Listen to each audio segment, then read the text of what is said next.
Hello student, हम लोग पढ़ रहे हैं पादपों में जल अवशोषण व रसारोहण के बारे में। पादपों में जल अवशोषण व रसारोहण की लास्ट क्लास में हम लोगों ने इसके जनरल इंट्रोडक्शन के बारे में पढ़ लिया था। आज का जो हमारा टॉपिक है वो है पौधों के जल अवशोषण करने वाले अंग। पौधों के जल अवशोषण करने वाले अंग। जल अवशोषण करने वाले अंग। Water absorbing organs of the plant. ठीक है, तो we all know that student, मुख्य रूप से जल अवशोषण का जो कार्य होता है वो किसके द्वारा किया जाता है भाई? रूट्स के द्वारा। किसके द्वारा किया जाता है? रूट्स के द्वारा। लेकिन अगर हम बात करें जो कुछ निम्न श्रेणी के जो पादप होते हैं इनमें रूट्स एब्सेंट होती हैं, या जो रूट्स होती हैं वो एब्सेंट होती हैं due to the absence of root. अगर हम ये कहें कि उनमें जल का अवशोषण क्या नहीं होगा, ऐसा नहीं होता है। निम्न श्रेणी के पादप जिनमें जड़ें अनुपस्थित रहती हैं, उन जैसे अगर हम बात करें एग्जाम्पल निम्न श्रेणी के पादपों की, सभी थैलोफाइटा वर्ग के सदस्य जैसे एल्गी या शैवाल, ठीक है, कवक या फंगी, इनमें क्या होता है कि जल अवशोषण करने के लिए कोई विशिष्ट अंग नहीं पाए जाते। इन्हें पादप शरीर की समस्त कोशिकाएं, जो पादप शरीर की जो सभी कोशिकाएं होती हैं वो ही जल अवशोषण और खनिज लवणों का अवशोषण उनके द्वारा किया जाता है। क्लियर है? क्योंकि इनमें क्या एब्सेंट है? जड़ें एब्सेंट है।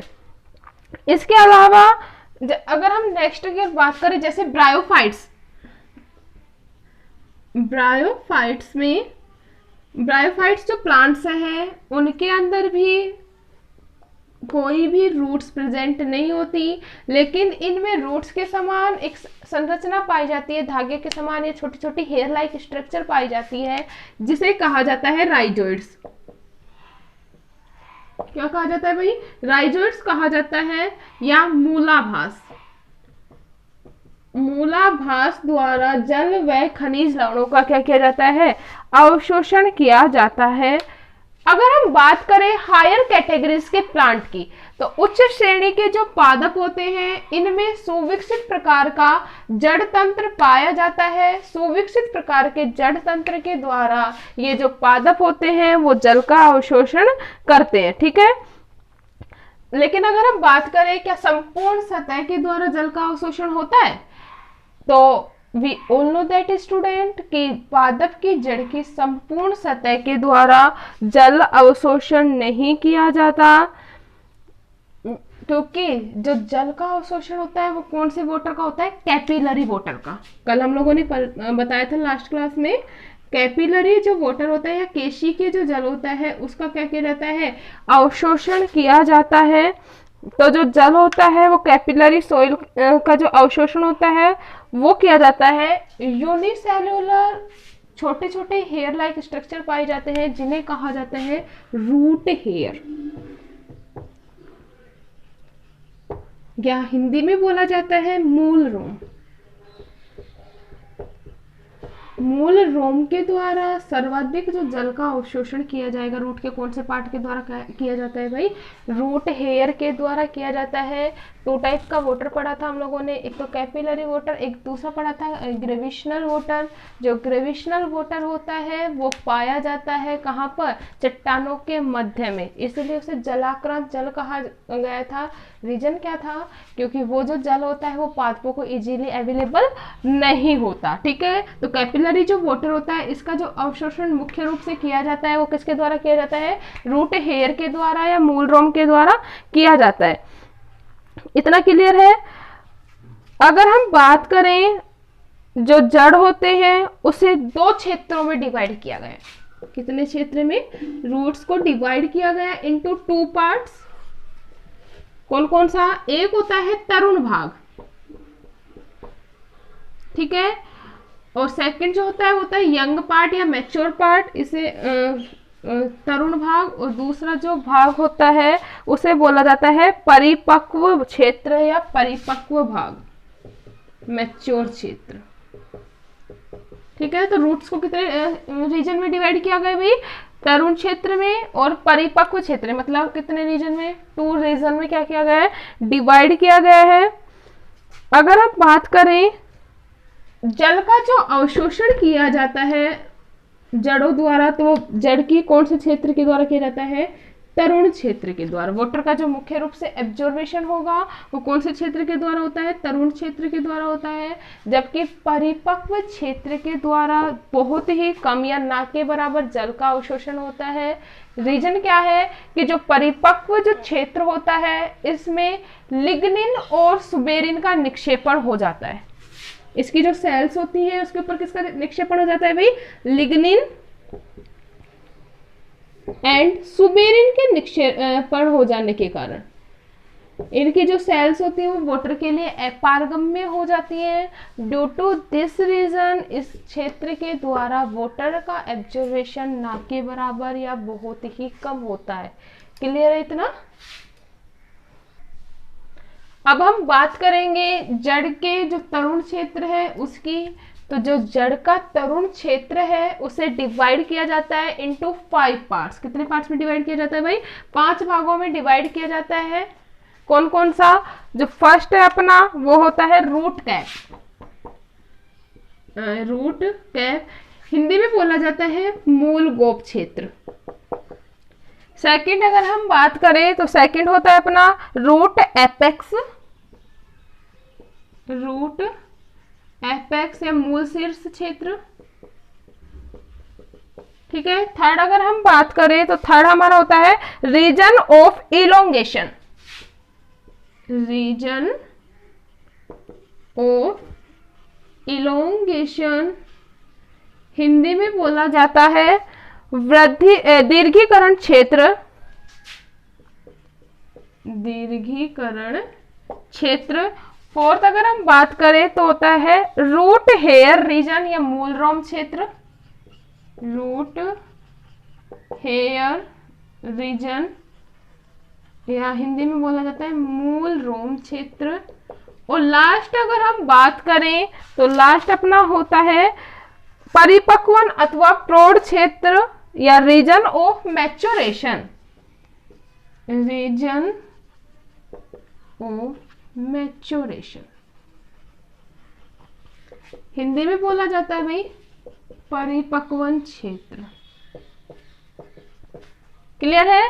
तो इस प्रकार तरुण क्षेत्र को या तरुण जो भाग होता है उसे कितनी कैटेगरीज में या कितने रीजन में डिवाइड किया गया है? 5 में। कौन कौन सा?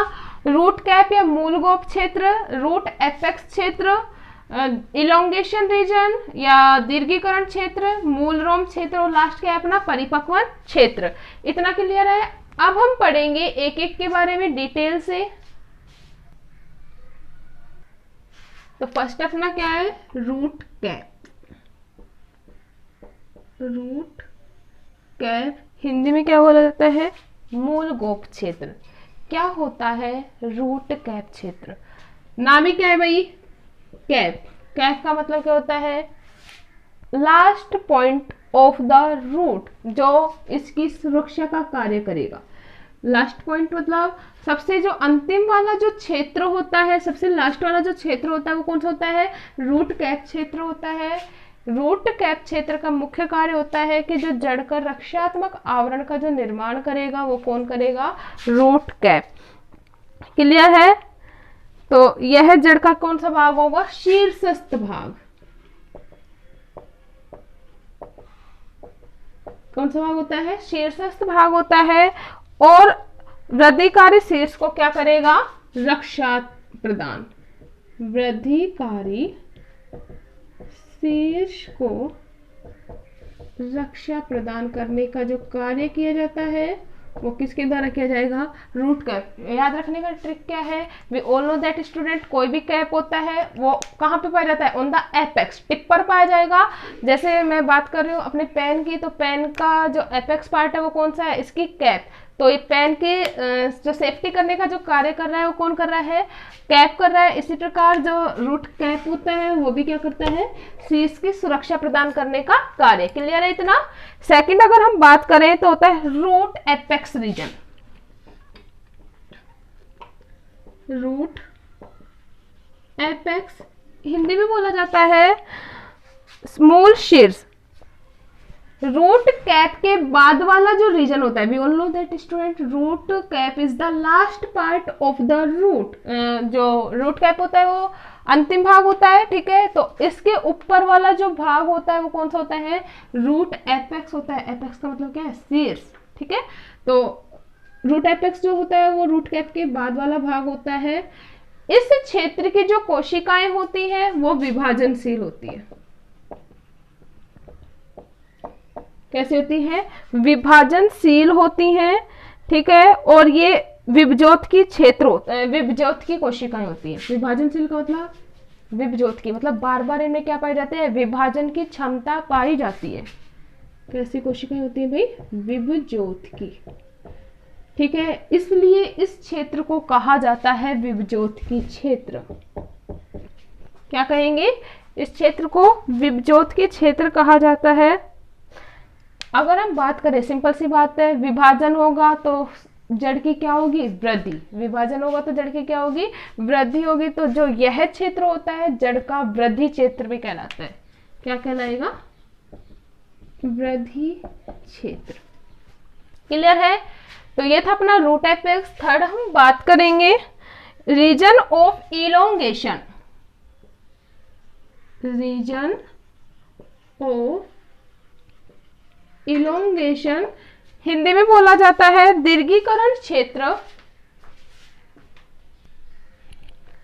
तो इसको क्या बोल रहे हैं हम लोग, दीर्घीकरण क्षेत्र। जैसा कि नाम है दीर्घ होना, दीर्घीकरण क्षेत्र का मतलब क्या है भाई, दीर्घ होना। तो सबसे पहली बात, तो रूट एपेक्स के पीछे वाला जो रीजन होता है वो कौन सा कहलाता है, रीजन ऑफ इलोंगेशन। क्या कहलाएगा भाई, रीजन ऑफ इलोंगेशन या दीर्घीकरण क्षेत्र कहलाएगा।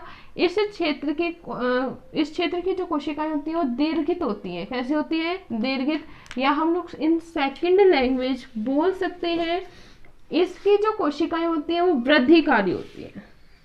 वृद्धिकारी या दीर्घकारी।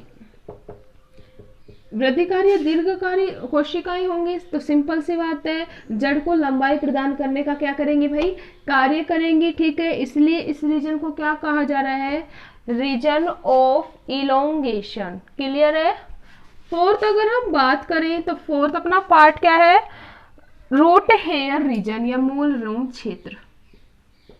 रूट हेयर रीजन, जैसा कि हम सभी जानते हैं स्टूडेंट, रीजन ऑफ इलोंगेशन के बाद वाला जो क्षेत्र होगा वो कौन सा कहलाएगा, रूट हेयर रीजन। क्लियर है इतना। इसके साथ ही साथ वी ऑल नो दैट जो वाटर एब्जॉर्प्शन की जो मेन सरफेस होती है वो कौन प्रोवाइड कराते हैं, रूट एयर। मतलब मूल रोमों के द्वारा वाटर का सर्वाधिक क्या होता है, अवशोषण। जल व खनिज लवणों का सबसे ज्यादा क्या होता है, अवशोषण होता है। इस भाग में क्या होते हैं, हजारों की संख्या में, हजारों की संख्या में क्या पाए जाते हैं, मूल रोम, ठीक है। जो क्या करेंगे, जल व खनिज लवणों का अवशोषण, जल व खनिज लवणों का अवशोषण। मुख्य रूप से इसका फंक्शन यही होता है। तो ये था हमारा रूट हेयर रीजन। अब नेक्स्ट अगर हम बात करें तो नेक्स्ट कौन सा अपना है, मैच्योरेशन रीजन या region of maturation. Region of maturation. तो रीजन ऑफ मैच्योरेशन की हम बात करें तो सबसे मैच्योर, नाम ही क्या है, मैच्योर। तो जड़ का जो सबसे परिपक्व क्षेत्र होगा वो कौन सा होगा, मैच्योरेशन वाला क्षेत्र। यह भाग जड़ का सबसे परिपक्व क्या होता है, क्षेत्र होता है। इस भाग में परिपक्व क्षेत्र है, we all know that student, lignin और सुबेरिन का क्या पाया जाएगा, आवरण। इस भाग में क्या पाया जाता है, लिग्निन एंड सुबेरिन का क्या होता है, निक्षेपण। लिग्निन व सुबेरिन का निक्षेपण है तो वी ऑल नो दैट जल के लिए कैसी होगी, अपारगम्य, इम्परमेबल होगा, मतलब इस भाग के द्वारा जल का अवशोषण नहीं होता। तो ये क्या था अपना रीजन ऑफ मैच्योरेशन। क्लियर है। इस प्रकार हमारा जो तरुण जो भाग है जड़ का वो कंप्लीट हो गया।